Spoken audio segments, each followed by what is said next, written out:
కేవలం ఒక నినాదాలే కాకుండా మీ అభిమానంతో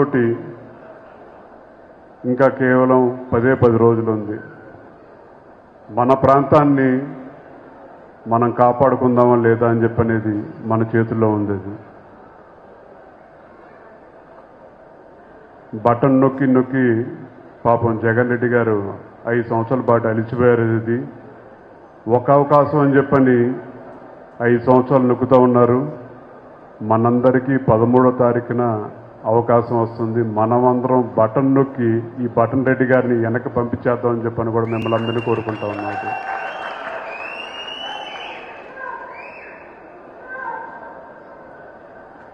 కులాల గురించి మాట్లాడుతూ అందరూ రకరకాలుగా చెప్తూ ఉంటారు. ఇది ప్రతి ఒక్కరు ఏదో కులంలో పుడతాం. ఆ కులాన్ని స్వార్థం కోసం వాడుకుంటే ఒక రాజకీయ నాయకుడిలాగా కొంతకాలమే పదవి ఉంటుంది. అది ఆ పదవి 5 సంవత్సరాల తర్వాత ఉంటుందో ఊడిపోతో తెలియదు. అది కానీ కుల బలాన్ని ప్రజల కోసం నుంచోబెట్టి ప్రజల తరపున పోరాడే వ్యక్తిని ప్రజానాయకుడు గుర్తిస్తారు. అలాంటి ప్రజానాయకుడు కీర్తిశేషులు వంగవీటి రంగా గారని చెప్పిన కూడా సగర్వంగా చెప్పుకుంటా ఉన్నారు.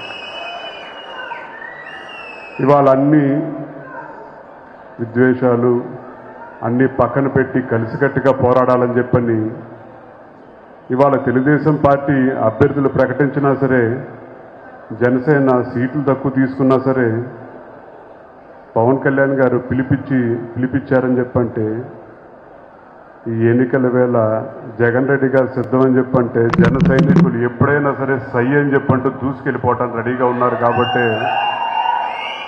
ఈ ప్రాంతానికి తప్పకుండా మన కూటమి అభ్యర్థులు గెలిపించుకునే బాధ్యత మనందరం తీసుకుందామని చెప్పని కూడా మిమ్మల్ని అందరూ కోరుకుంటా ఉన్నాం.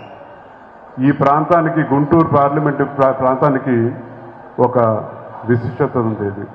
ఇంతకుముందు మీ పార్లమెంట్ సభ్యులు జయదేవ్ గారు ఈ ప్రాంత సమస్యల మీద ఎన్నోసార్లు ఆయన గలం విప్పారు పార్లమెంట్లో. అలాగే ఒక మంచి నాయకుడు, ఒక మంచి మనిషి కింద మన ముందుకు వస్తున్న చంద్రశేఖర్ గారిని ఆయన వ్యక్తిగతంగా స్వార్థం చూసుకోవాల్సిన వాళ్ళ అవసరం ఏమీ లేదు. ఈ ప్రాంత సమస్యలు ఎప్పటి నుంచో ఉన్నాయి.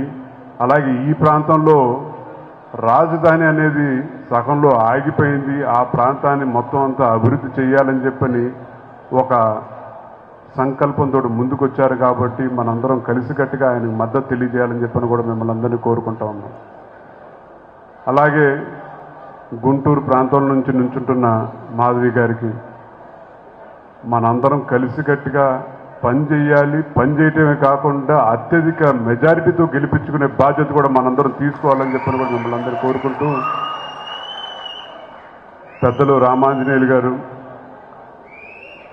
ఒక మంచి బ్యూరోక్రాట్ కింద ఉన్నారు. ఇవాళ ప్రజల్లోకి వచ్చారు. మనందరూ ఆశీస్సులు కోరుతున్నారు. తప్పకుండా మనందరి మద్దతు ఆయనకు కూడా తెలియజేయాలి. ఈ ప్రాంతం నుంచి మంచి మెజారిటీతోటి ఈ ప్రాంతం నుంచి ఒక గెలిపే కాదు, మెజారిటీ ఎందుకు ముఖ్యమని చెప్పంటే 3 రాజధానులు కాదు, ఒకటే రాజధాని, ఇది అమరావతి అని చెప్పని తెలియజేయాల్సిన, మనం ఇచ్చే మెజారిటీతోటి తెలియజేయాల్సిన, రాష్ట్రం ప్రజలు తెలియాల్సిన అవసరం కూడా ఉందని చెప్పని కూడా కోరుకుంటూ, మాకు అప్పచెప్పిన బాధ్యతలు, మాకిచ్చిన స్ఫూర్తి మా నాయకుడు కీర్తిశేషులు వంగవీటి రంగా గారు ఒకే పిలుపు ఇచ్చారు. అది చేయి కలుపు, చేయి జారుడు గెలుపు అనేది. ఆ పిలుపుతోటి, స్ఫూర్తితోటి, మీ అందరి ఆశీస్సులతోటి తప్పకుండా రాబోయే రోజుల్లో 10 రోజుల పాటు మీరందరూ అండగా నుంచోండి. తర్వాత 5 సంవత్సరాల పాటు మనకు గెలిపించుకునే అభ్యర్థులు మనతో పాటు కలిసికట్టుగా నడుస్తారు. మన ప్రతి సమస్య కూడా తీరుస్తారని చెప్పని కూడా మీ అందరికీ మనవి చేస్తూ, ఇవాళ మనందరం ఏదో గెలిచిపోతున్నాం అశ్రద్ధ అనే ఉద్దేశం లేదు. కష్టపడదాం. ఈ 10 రోజుల పాటు మన అభ్యర్థిని గెలిపించుకుందామని చెప్పని కూడా కోరుకుంటూ, మీరు చూపించే అభిమానం తప్పకుండా 13వ తారీఖున ఓటు రూపేణ కూడా ఉండాలని చెప్పని కోరుకుంటూ, మరొకసారి మా నాయకులు కీర్తిశేషులు రంగా గారికి జోహార్ తెలియజేసుకుంటూ సెలవు తీసుకుంటాను.